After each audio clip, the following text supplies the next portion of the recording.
النبي يا أيها الذين آمنوا صلوا عليه وسلموا تسليما صلى الله على سيدنا محمد وعلى آله وصحبه وسلم وشمس خير من شمس السماء اللهم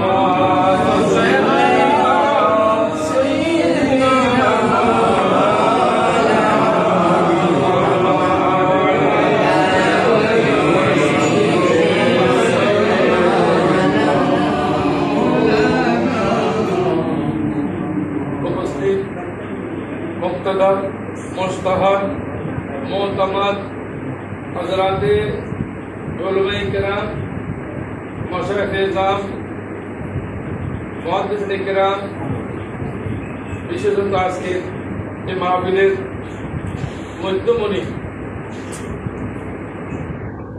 আল্লামা কাজী সাহেব কেবলা আল্লামা হারুন সাহেব কেবলা এবং অন্যান্য হযরত উলামায়ে কিরাম সকলের অভাবে আমি সকলের নাম লিখতে পারছি না বলে দুঃখিত।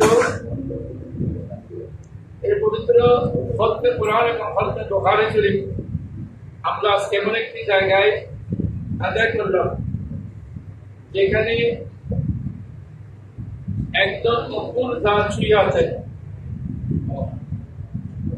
যে দরবারে শরীয়ত বিরোধী ইসলাম পরিপন্থী কোরআন সুন্নাহ খেলাফ কোনো কাজ চলে না, যেখানে আল্লাহর নেককার বান্দারা বসে বসে পবিত্র কোরআন শরীফ তেলাওয়াত করেন আর চোখে পানি ফেলেন।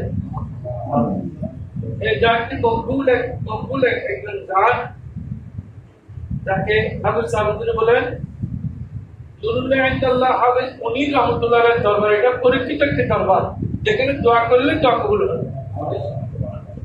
আজকে এমন একটি জায়গায় আমরা আল্লাহর ওলির দরবারে পবিত্র কোরআন শরীফ এবং হাদিস শরীফ আমরা এখানে তেলাওয়াত করেছি।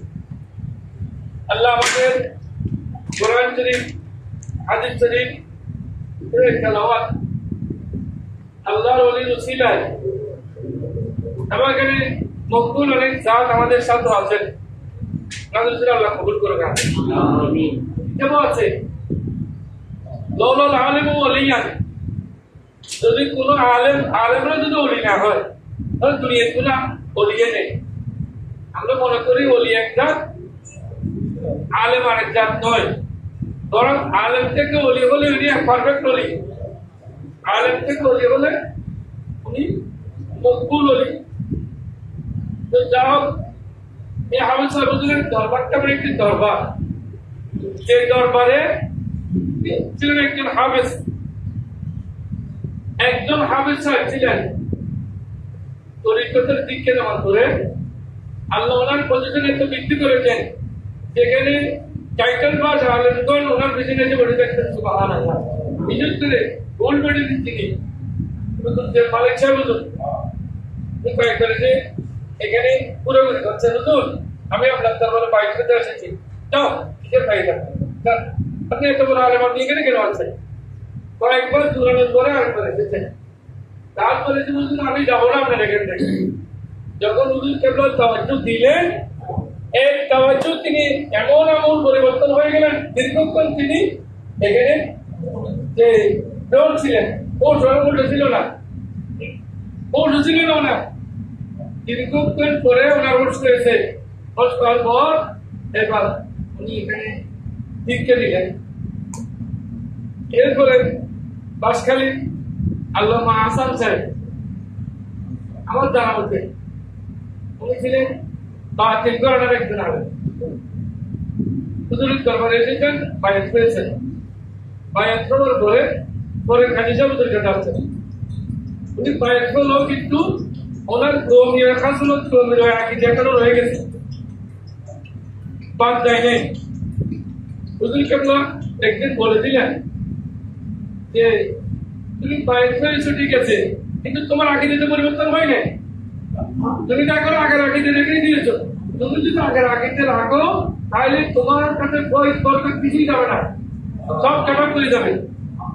যে আহসান সাহেব হুজুর কেবলা উনি এখানে পাঁচখালি এক নামে পরিচিত আল্লাহ বলি বড় উনি অভিকরণের যেগুলো ছিল সব আগে বাদ দিয়ে সব আগে থেকে তালাক দিলে তিনি হুজুর কেবলার দরবারে নতজানবী বলে থাকতেন যার কারণে আল্লাহর একদম বড় অলি হয়েছেন আল্লাহর একদম বড় অলি হওয়ার সুযোগ হয়েছে ওনার নাম এখনো আগারে সংগ্রহ করে লেখা আছে বড় অলি উনি এই দরবারে একদম গোলাম ছিলেন যাক এরপরে আল্লাহ আল্লাহ রাসূল বলেছেন মান তাদের পাগি তামাশা করবে কোরআন সুন্নাহ যদি কেউ ফলো করে সে কিয়ামত পর্যন্ত কোনোদিন পথভ্রষ্ট হবে না এখন আমরা কোরআন সুন্নাহ মানি আমি মানি এটা বলি না আমরা মুসলমানেরা মানি নিয়মগুলো বিভাজনের একগুলো দেওয়া সবগুলো কিন্তু আমরা মানি না আমরা বলি আমাদের আওয়ামী নাসের কথা বলছি আলবরা তো চেষ্টা করেন মানার জন্য